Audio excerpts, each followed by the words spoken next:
is Histories and Mysteries. I'm Ashley. I'm Jessica, and on this week's episode, Ashley's going to be doing the case of Leanne Marie. Hausberg. Thank you. You're welcome. Completely forgot. We just went over Fine. it 2 minutes ago. Not even 2 minutes ago, like shamefully 10 seconds ago. Well, you know. And I am going to be talking about Ida B. Wells. Ooh. Yeah. Do you know anything about her? The name sounds familiar, but that's it. Okay. I knew But I nothing could about be her, thinking of another shamefully. Ida, so I don't know. Oh, my lady's a badass. Nice. I like your theme you have going on of badass women. I know. I specifically looked up badass women in history. Nice. I Yeah. like it. I like it. All right. Tell me about this Leanne lady. Yeah, so this is really sad. Oh. She is a missing person, and she has been missing for the past 22 years. And she went missing at the age of 14. Oh. Yeah. So, I should say I got my my resources from a documentary called Missing Persons. Oh. And it's basically like this lady who kind of got enthralled in the Gabby Petito case and thought like, hey, if we could use like the same kind of like media power and social media power to help these other people who have been missing, maybe we can help solve some of these. So this is kind of Mhm. like her documentary. Okay.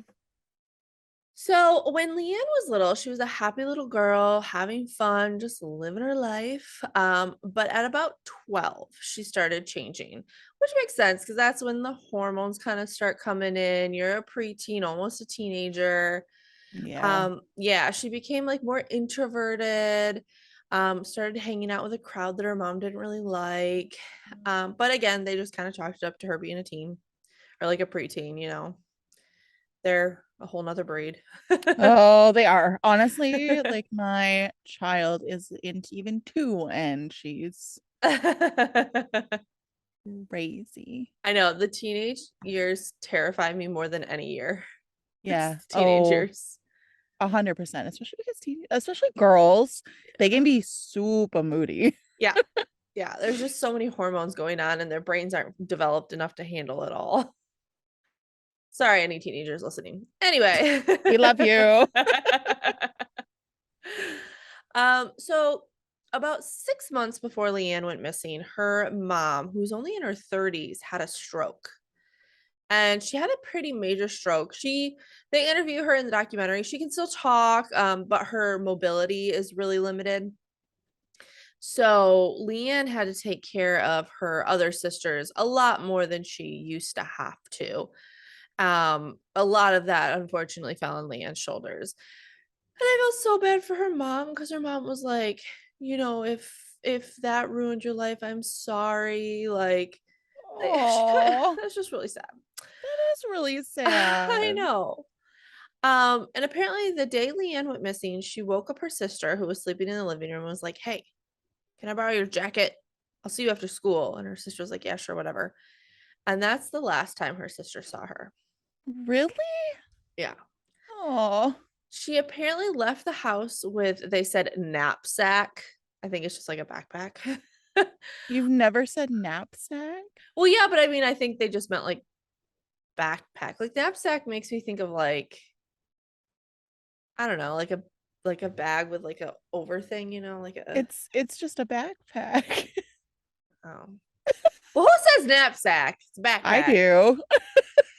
Ew, Canadian. And you say knapsack? I say knapsack, backpack, whatever the sentence kind of feels like it fits. I don't think I've ever said knapsack in my entire life. Do you say Superior, supper? sorry.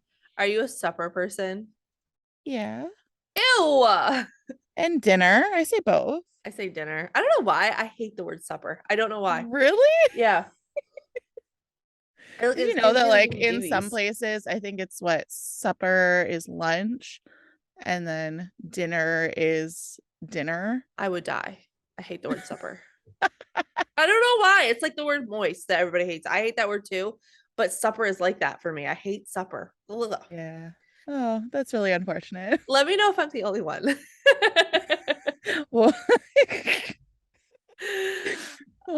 So anyway, she had her knapsack, an old pendant, and then just like regular clothes. But one thing they did mention, so at this point she's 14. She keeps this diary that she writes in almost every single day, and she didn't bring that with her. And they thought that was kind of weird, and because they kind of made the point that like for a 14-year-old who actually uses a diary, that's like your gold. Like you're going to bring that with you if you were like running away or whatever. yeah, no, of course. Um so when she didn't come home from school, her dad kind of he got worried, and he started going through the neighborhood, and they were looking for her, and he was asking around like, has anybody seen her? And nobody had seen her. So he went home. The next morning he woke up, she still wasn't there, and so Sorry. he called the police. What? Did you not hear my sneeze? No, I didn't. I heard Okay. sorry, and I was like, what? I had like a violent sneeze. Oh, I did not hear it. Oh, that's really funny. Okay, carry on. Okay. So once she wasn't there the next morning when he woke up, he finally called the police. Okay. Um, they got her phone, the phone records. And remember, this was like 1999, so most people still use like a landline. Yeah. And it showed that the family phone had called a transportation place the morning she went missing at 6:04 a.m. The detectives, like the piece of paper that the dad got with the phone records on it, at the bottom, a detective had written, like circled that phone call at 6:04, wrote Bruins Transportation, and then a name next to it. And the documentary never gives out this name, so we don't know what it is to protect their anonymity, because they're not a suspect per se, and they're not even like I wouldn't even go as far as to say they're a person of interest, but they are someone that they feel maybe had the last known contact with her. So they're not naming the name. So either way, we don't know Do his they name. have suspects that they're going to discuss? Not really. Oh, how do they expect people to help find her? Well, there's really not a lot. So I'll get into it. But Okay. so this name that was written on there, at the time, he was like an 18 or 19-year-old boy, and he had met Leanne at a party a few months prior. And they found out that there was another transportation business within walking distance of where Leanne lived. And so, knowing that, her dad went there to ask them if they had seen anybody that looked like her, and they said they did, and that someone that matched Leanne's descriptions um got a ride transportation, so I think like a taxi or something, Mhm. from their place to Liberty Avenue in East New York, which is where Bruin's Transportation is. They also found out that the cab that was driving her to Bruin's Transportation had called the number of the guy whose name we don't know. I'm gonna call him Bob for Oh, ease. From what they can tell, she went to Bruin's Transportation at 6:04 in the morning to meet with this guy, with Bob. Bob. So, unfortunately, this same time, one of Bruin's Transportation buses flipped on the road, and 8 people died, Oh my goodness. and 15 people went to the hospital. So, because of that, everybody who worked at Bruin's Transportation, who may have been of help, were like preoccupied, and like their memories of that time weren't very good, and it was just chaotic, and anything they did remember didn't pertain to some random girl coming in. It was to that chaotic crash that they were dealing with. Was she part of that She crash? wasn't. She was not on that, Oh, okay. I thankfully. was gonna say that's a That's suspicious. Yeah, no, she was not on that. It's just that that caused kind of an issue in the investigation. Okay. Um, the police did tell the dad that they called in that man. All the dad knew was that apparently that guy got a lawyer and then nothing ever really came of it. So after more investigation, her parents found a piece of paper in her room with Bob's phone number on it. And they're like, okay, like this, she obviously knew him. And the reporter of this documentary was able to find out that they did question Bob. And he said that he did know Leanne, but that she had not come to see him that morning and he had not spoken to her in a few days.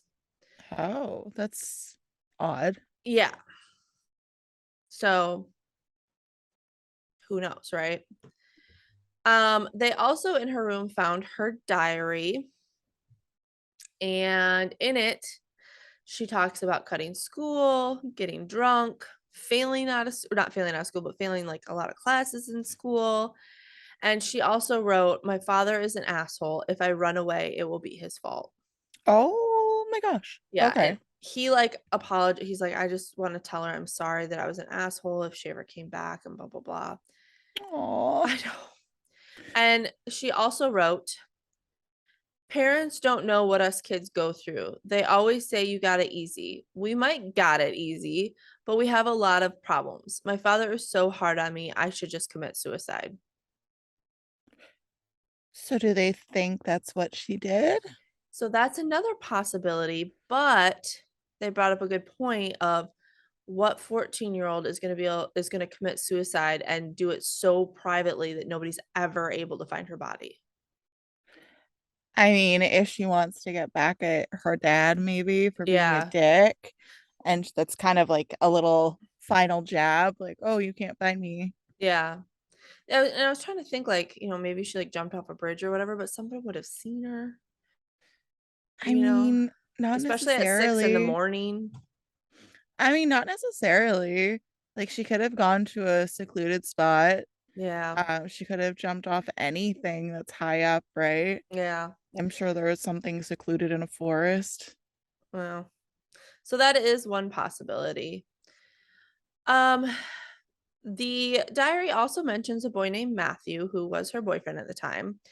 And he said that the cops did come to his house to talk to him.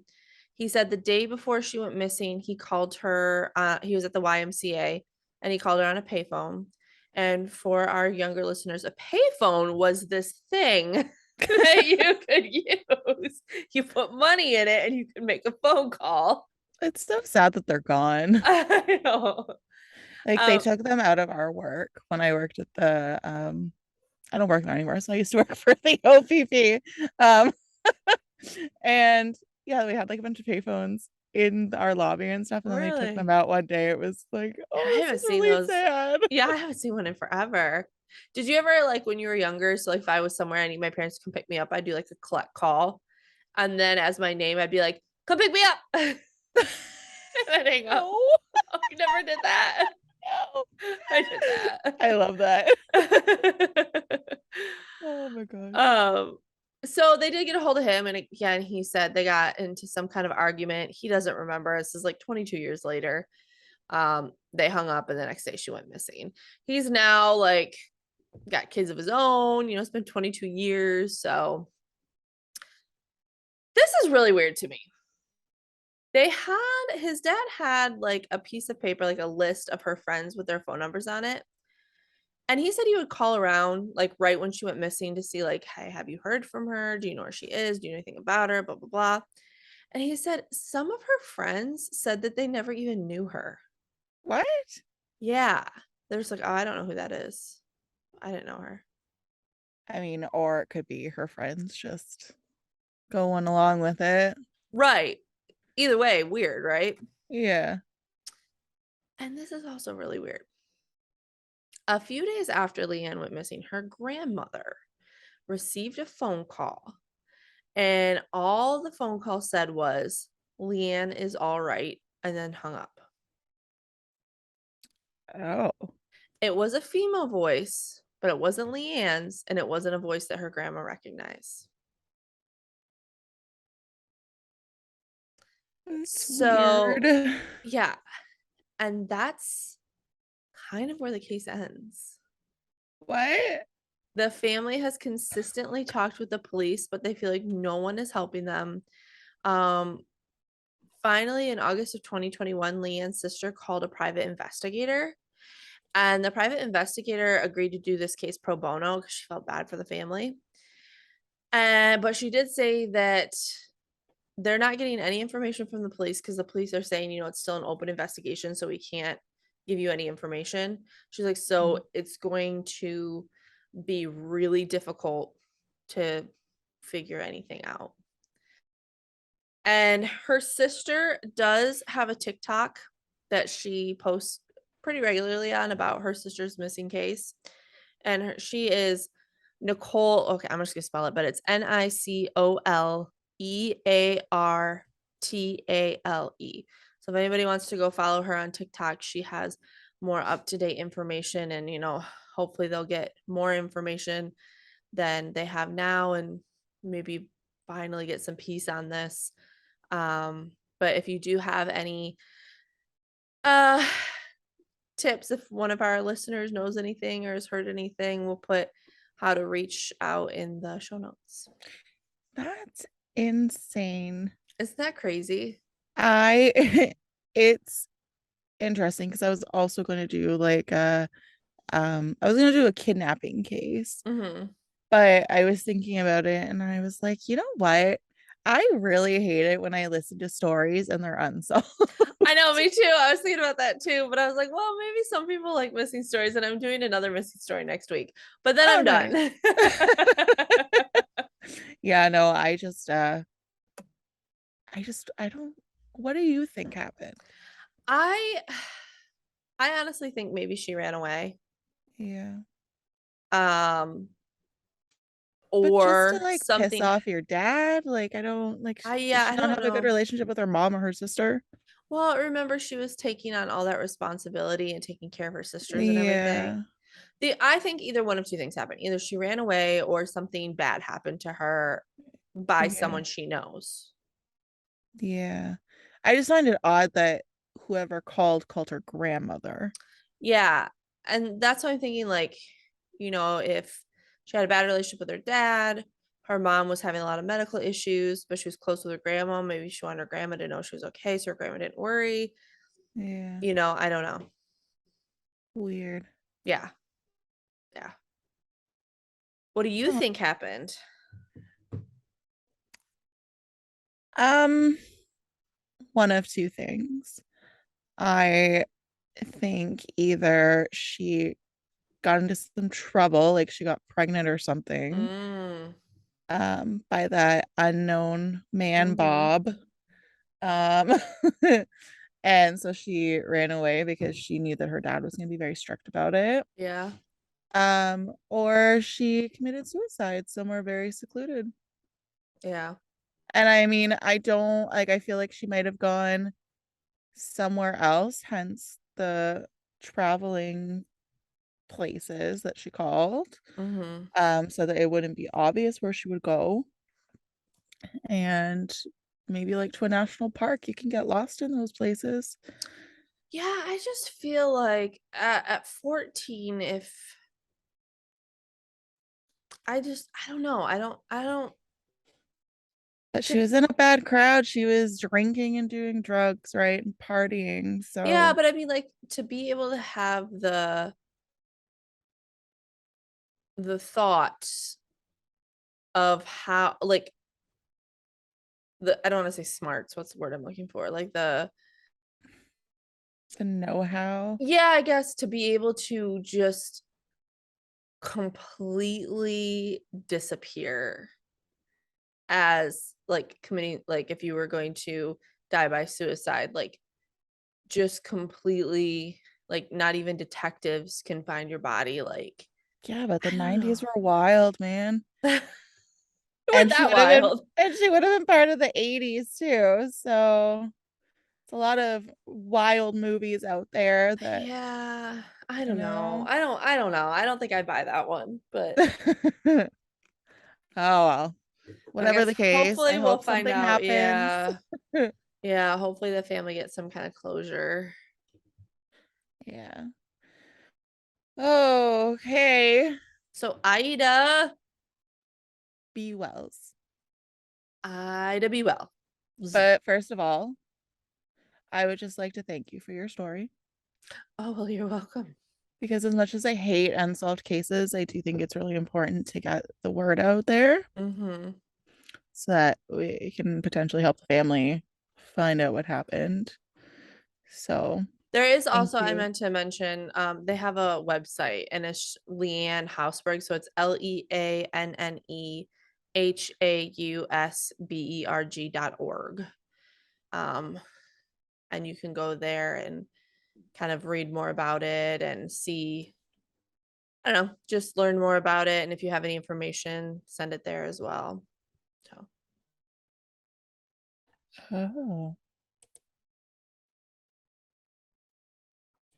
sorry. I'm looking at my story and I had a panic because I emailed it to myself because I researched on a different computer and half of my story was missing.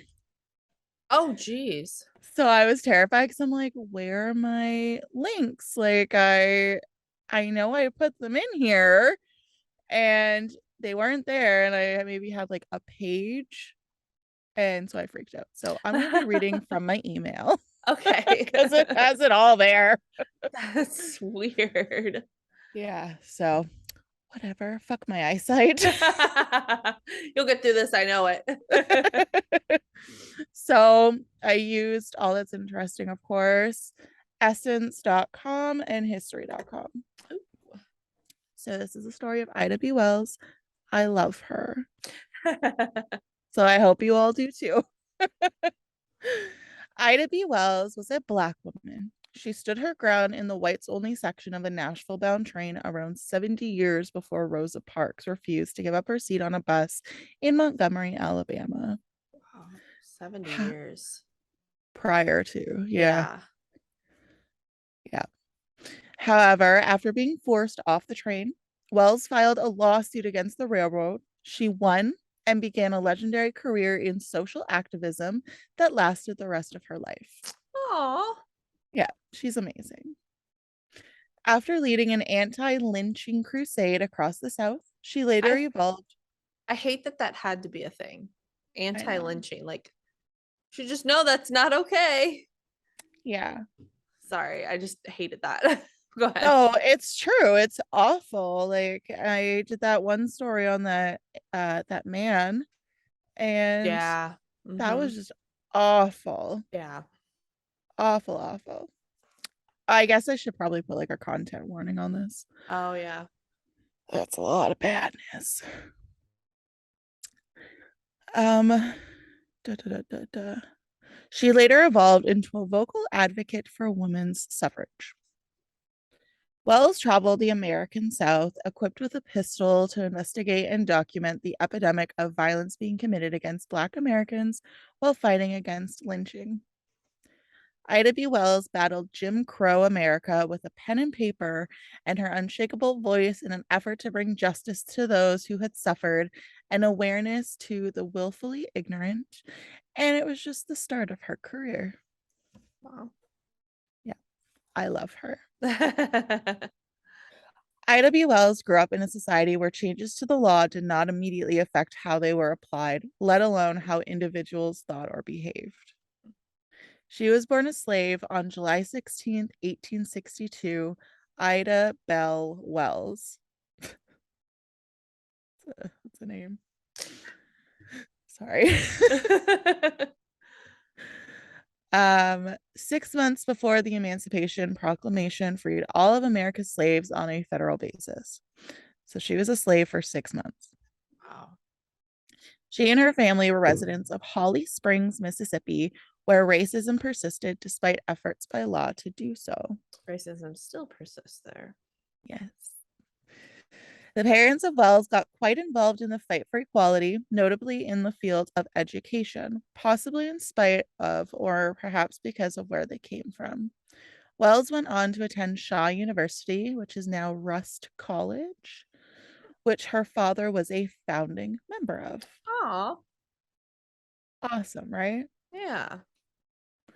Wells was an enthusiastic student when she was younger, but age 16, tragedy struck, forcing her to give up her studies when both of her parents and younger brother passed away from yellow fever. Oh gosh. Yeah. Wells, who was the eighth child, took on the responsibility of looking after her younger siblings with the help of her grandmother. Thankfully, her parents had worked super hard, so they had a house and they also had $300 in savings to keep them going for a little while. Oh. Wells and her siblings relocated to Memphis in 1882 to stay with an aunt. Despite missing a few years of school to care for her family, Wells, who is now around 18, managed to secure a couple of teaching positions at a school for Black children, following in her parents' footsteps. I love that. Ida quickly returned to her studies, though, and soon she was commuting back and forth from Memphis to Nashville to attend college. Her journey took a historic turn while she was on one of these trips. Ida Wells fought a first, or Ida Wells bought a first class ticket to return to Nashville in the spring of 1884. She flatly refused to go to the train's segregated car when one of the conductors insisted she do so. Wells remained seated in first class despite the conductor's insistence that it was a privilege reserved for white people alone. So she bought the ticket and they Yeah, wouldn't let her have it. yeah, yeah. Wells retaliated in kind after the crew member violently removed her from her seat. Oh, and from the train. As Yeah, she later, I'm sure it wasn't gentle. Like, I'm sure violently was correct yeah, wording there. oh, 100%. As she later recalled in her autobiography, quote, I refused, saying that the forward car closest to the locomotive was a smoker, and as I was in the ladies' car, I proposed to stay. Sorry, that was really like I propose to stay. yes. The conductor tried to drag me out of the seat, but the moment he caught hold of my arm, I fastened my teeth in the back of his hand. Good I for had, her. yeah, I had braced my feet against the seat in front and was holding in the back. And as he had already been badly bitten, he didn't try it again by himself. He went forward and got the baggage man and another man to help him. And of course, they succeeded in dragging me out. Wells filed a lawsuit against the train company, and the judge awarded her a $500 payment.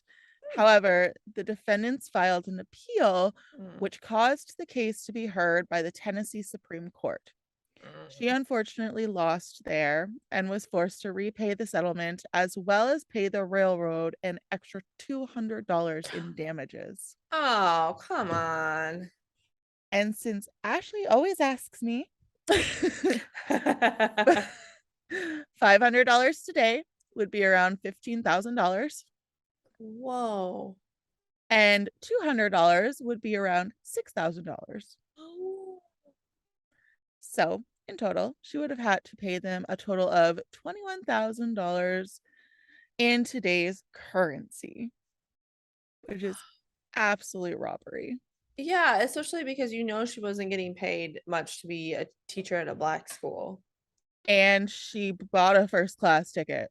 Yeah, that too. Like, That don't sell it too. if you don't want them to ride there. I just, like I don't understand. Yeah. Like, I know that sounded bad, but like obviously I thought You segregation was a load of bullshit. yeah, you disagree with it, but yeah.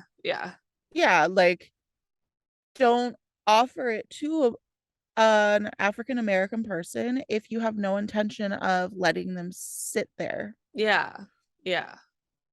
Ugh, just pisses me off. It's awful. Outraged, such as we all are,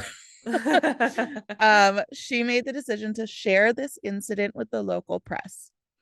She rapidly made a name for herself as a journalist covering social justice, particularly its nexus with education, while writing under the pen name Lola Oh.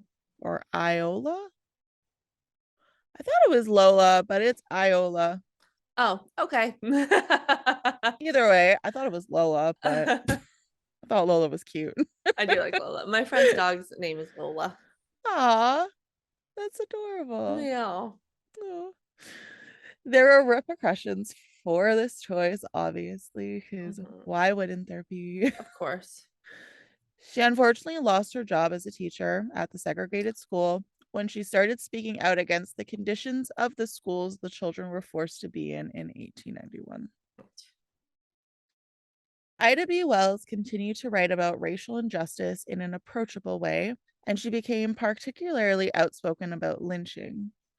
All African Americans were at risk from this practice, but Wells was particularly affected because one of her friends was lynched after trying to defend his store from a group of white men.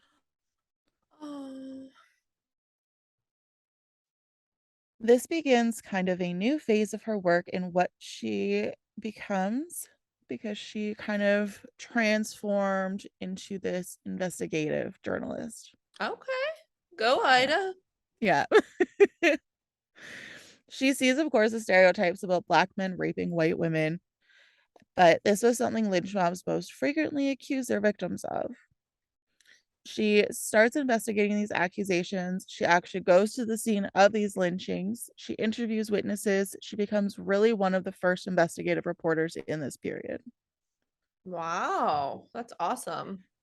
She's amazing. Using statistics and quantitative data, Wells concluded that this idea of rape and even criminal behavior is not so much connected to lynching, but that lynching was a means to keep Blacks, who were very economically competitive at this point, to keep them down. Yeah. She also found that in some cases, the rape Black men were accused of was actually consensual sex with white women. Yeah. Yeah. Writing eventually evolved into practical activity, and Wells bravely started traveling across the country to study lynching and launch a successful campaign against the crime. She also released a book, A Red Record, which was an astonishing monograph on lynching in the Confederate South, in which she asked Congress to take action against rampant mob violence. Her reporting was extensively circulated through pamphlets. Do you want to get out now? Yeah, sure. Are you at a good stopping point? Yeah, Okay. I already sent the link for the new meeting. I saw it. Yeah. Okie dokie. Goodbye. Okay. Okay.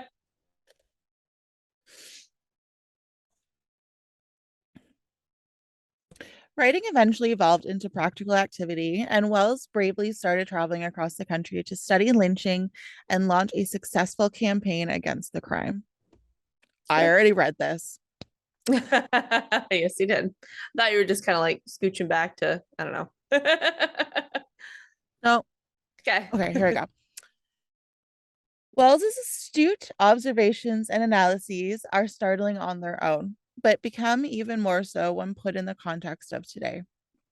Much of what Wells observed and explained about racial inequity and racial social dynamics in her writing is still relevant today, as people continue to use law and order justifications for violence against people of color. In her own words, the first excuse given to the civilized world for the murder of unoffending Negroes was the necessity of the white man to repress and stamp out alleged race riots. For years, immediately succeeding the war, there was an appalling slaughter of colored people, and the wires usually conveyed to Northern people and the world of the intelligence first that an insurrection was being planned by Negroes, which a few hours later would prove to have been vigorously resisted by white men and controlled, with a resulting loss of several killed and wounded. Holy guacamole. Wow. It was always a remarkable feature in these insurrections and riots that only Negroes were killed during the rioting and that all the white men escaped unharmed. Yeah, that's like, oh, that's weird. Yeah. Like, that's sus. Mm-hmm. Ugh, I hate it. Yeah. Sorry, my eyes went like wonky there. Woo, that was a longin'. Ida Wells provides the names, places, and explanations for each lynching she came across in the South in her book. Wow. Like, that's ballsy. Yeah, for sure. And I bet there was several. Well, and she even like used their names. That's Yeah. crazy. Yeah. Oh, words like attempted and alleged frequently precede the many offenses that are attributed to those who were lynched. I'm sure. Yeah. And this is very significant because these people were frequently never given a fair trial, if one at all. Yeah. Mob law. Yeah, It's awful. awful. In a column in the Free Speech and Headlight, which she co founded, Wells urged Black residents to leave Memphis because officials in the town failed to protect our lives and property, nor give us a fair trial in the courts, but takes us out and murders us in cold blood when accused by a white person. In some cases, white males do not try to use the accusations of crime or violence to support their desire for lynching.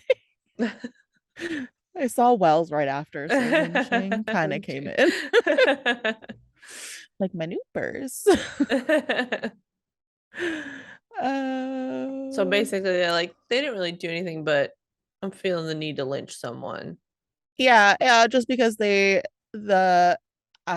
person of color insulted them, or there was just nothing at all that they did. They just Yeah. kind of Gosh. were walking by.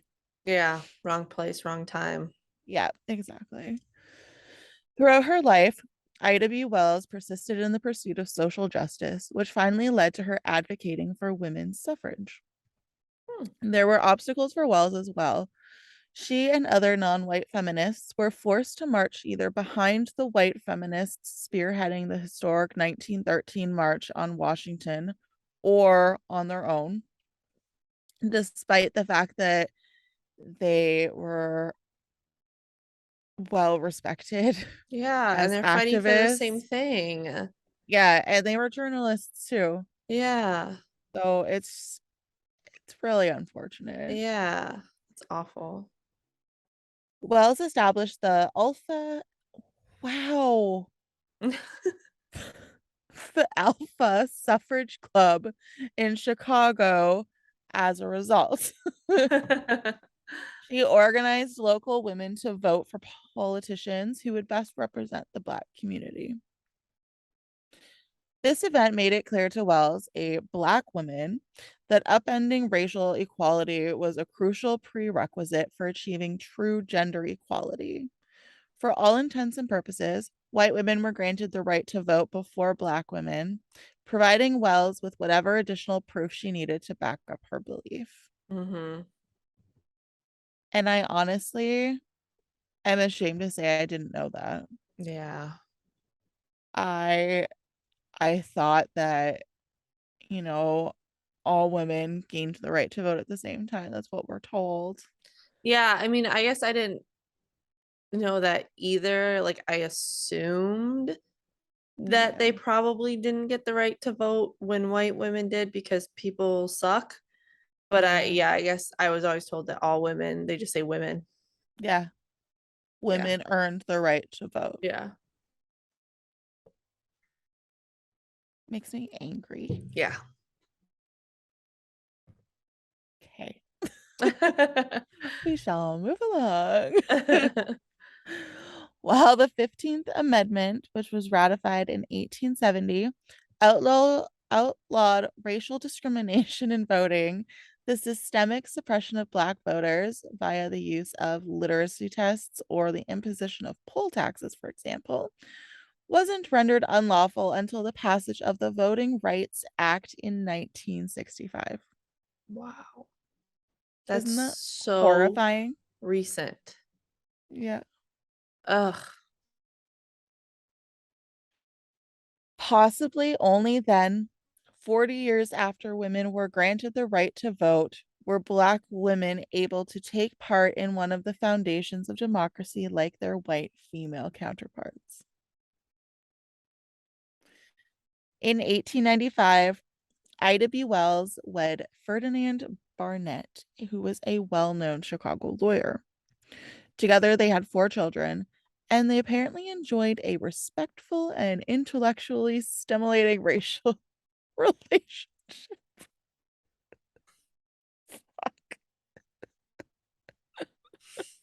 I'm assuming the word racial is not supposed to be in there.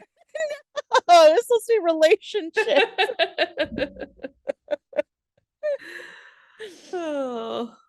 Oh, I'm so sorry, everyone. It's been a really long day. This is our first recording of the night. Yes. Yeah, I hope our kids knew how badass she was. I hope so. And yeah, I'm sure they did. Yeah. I'm just mad. I'm not mad. I just think it's wild that we always hear of Rosa Parks, Yeah. But we've never but heard of we, Ida. yeah, Yeah, that is crazy. and she was earlier than Ida, like than Rosa Parks. Like, Yeah. I feel like Ida would have paved the way for Rosa to be able to do that. Yeah, for sure. Anyways, um, the same friend also said of the relationship that Ida struggled to strike a balance between her advocacy and her time with her family. Mm, So her kids might have, like, her kids probably know, but they also might have had resentment yeah. because if she was always so engaged in all of that stuff. Yeah. So who knows? Yeah. Wells founded a few civil rights organizations in the early 1900s and was a co founder of the National Association for the Advancement of Color People, but she left the organization when it was still young. On March 25th, 1931, Ida B. Wells passed away in Chicago, Illinois from kidney disease. Aw. Her influence as a proponent of social justice and a scholar of the subject is still felt today. In July of 2018, Chicago named a street after her. Aw. A monument honoring Wells Barnett, who remained politically active in Chicago until her death in 1931, was built that same month after organizers raised $300,000. Oh, I love that. Yeah. In 2020, she was finally awarded the Pulitzer Prize in recognition of her work to end violence against people of color, to end racial discrimination, and to analyze the socio-political institutions created to maintain the dominance of white men. To honor Ida B. Wells's legacy, we must not simply take note of these truths, but act, as Wells once said, the way to right wrongs is to turn the light of truth upon them. Aw. I And love that was that. all about Ida B. I Wells. love Ida B. Wells. Me too. What a badass woman. Yeah. Oh, I Yeah. love that. Thank you. That was great. Yeah, you're welcome. Much better Sorry than for all mine. my word jumbles. No I'm worries. I'm gonna blame it on the double ear infection that I can't hear anything. There you go. Yeah. Mumbling the words together.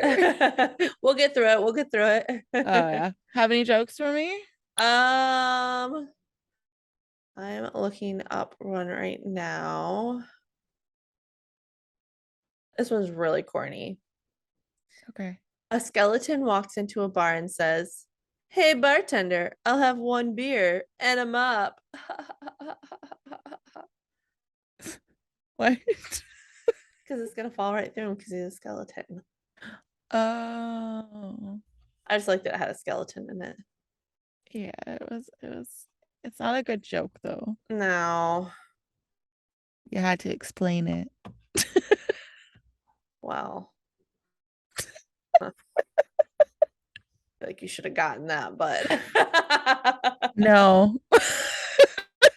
no, because it was not a good one. Well, because I was just like, does he want to use his spine as the broom handle or the mop handle? Like, I don't You understand. weirdo. Oh, here's one. What is the difference between bird flu and swine flu? Only one can fly. One requires treatment and the other an ointment. Sorry.